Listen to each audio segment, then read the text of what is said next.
evening, I'm Britt Clennett in Hong Kong and welcome to View TV News. Coming up on tonight's show, a solid first quarter for HSBC, with earnings beating expectations. The bank reports a 31% jump in pre-tax profits. US intelligence warns of expanding Chinese military presence in the Arctic Circle. And Malaysia frees one of the women accused of killing North Korean leader Kim Jong-un's brother, Kim Jong-nam. First up tonight, a bonanza for HSBC. The bank reported a 31% jump in pre-tax profits for the first quarter. That's as it cut costs and incomes from Asia grew.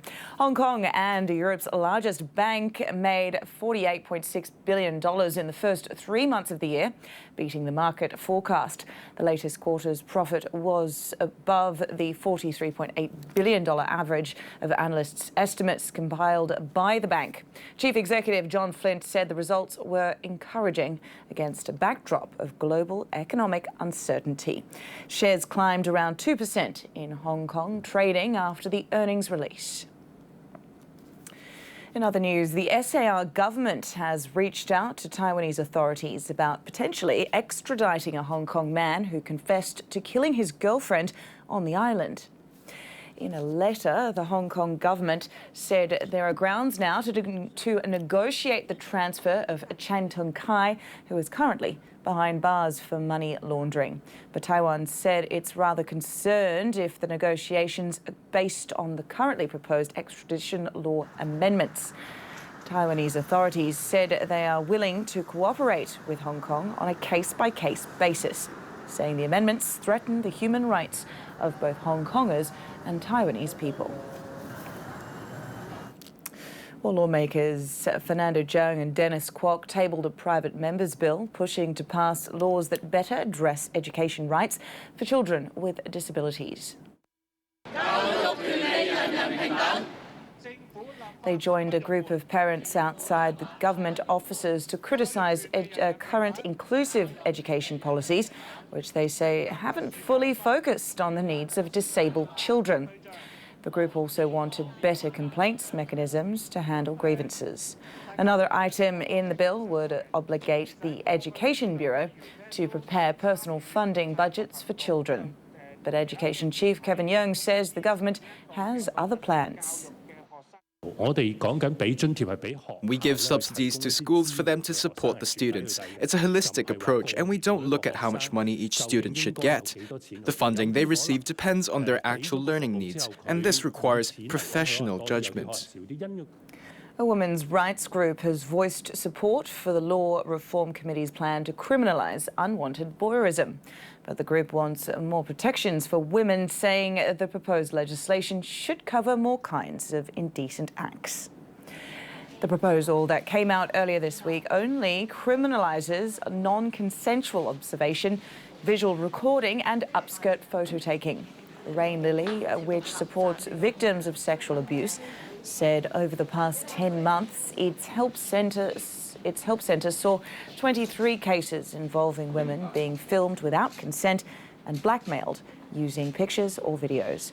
The group said the legislation should also punish the distribution of those materials. For example, for criminal intimidation, the victims need to present strong evidence to show actual intimidation. If someone is threatening to distribute the pictures or videos of these women by just saying, you know the consequences if you don't follow certain orders, these women are scared. But if they go to the police, authorities will say the threats aren't clear enough. Meanwhile, the Pentagon released a report on Thursday warning of increasing Chinese military presence around the world, including the Arctic area. The report says China, despite being a non-Arctic state, has become more active in the polar region these years. It also predicts China deploying more submarines to the region in the near future. Last year, Beijing has announced its plan to develop a polar Silk Road to tap into natural resources in the Arctic Circle. The report also says China is pouring money to strengthen and modernize its military. It estimates China's defense budget to go up to $260 billion by 2020. Well, let's cross to Malaysia now, where a woman accused of killing North Korean leader Kim Jong-un's brother has been let go. We'll get the update on that with our correspondent Sandy Huang in Singapore. Yes, after 2 years of twists and turns, Duong Thi Huang is finally a free woman. Her lawyer says she was released from jail this morning and was taken into immigration custody to await a flight back to Hanoi.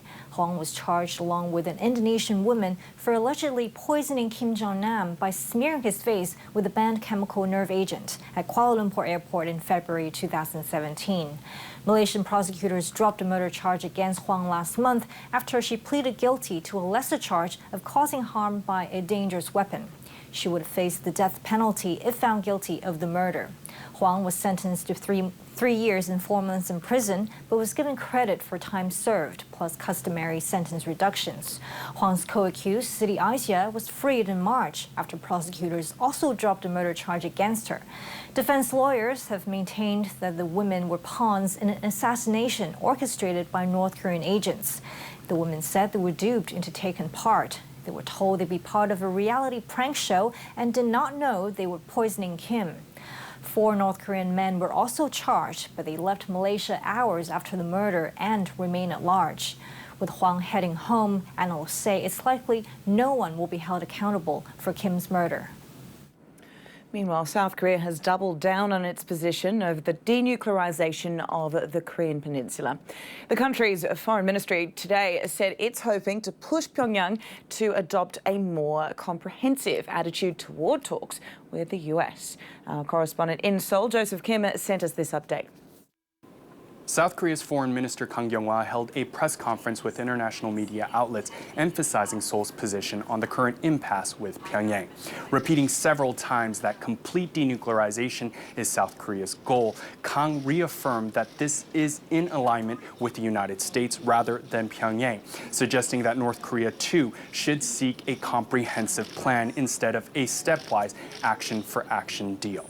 Kang said, however, that the ultimate goal is lasting peace on the Korean peninsula and said that diplomatic strategies for both North Korea and the United States would remain open and that their coordination with the United States would further be strengthened in both defense and economic ties.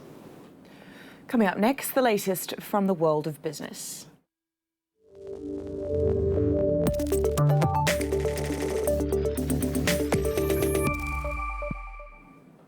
Well, mainland markets were closed for a public holiday, but let's check on the Hang Seng.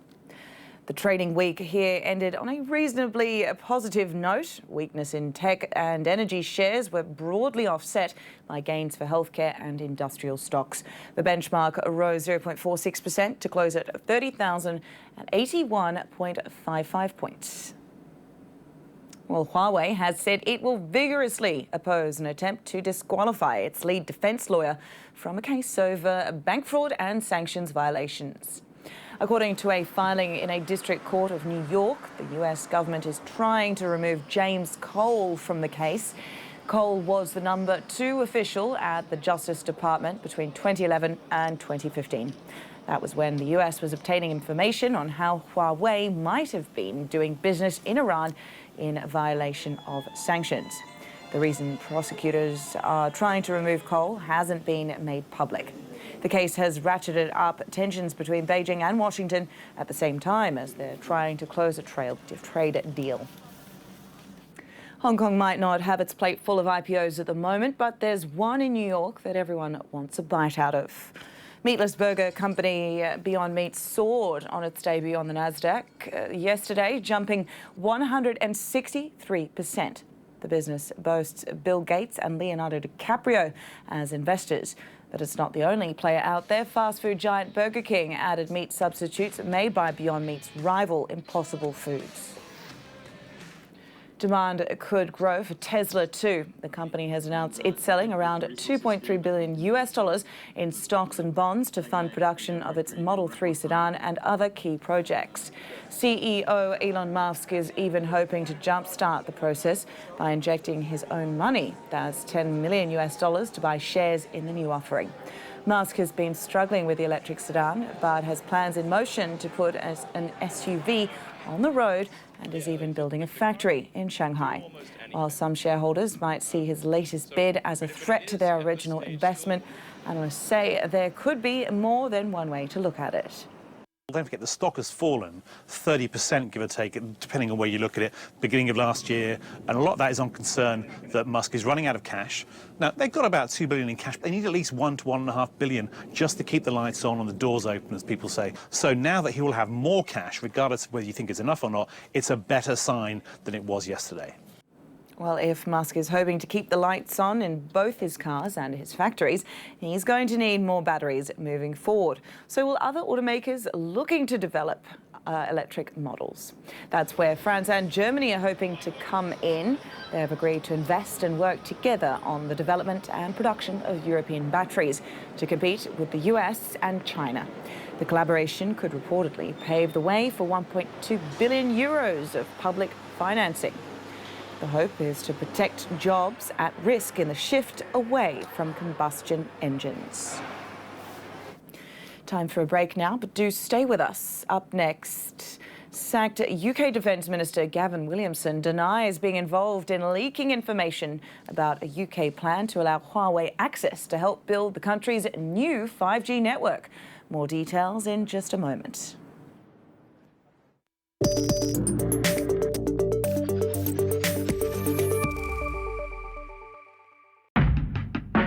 It's a very unique place. You can speak what you want, you can dress what you want.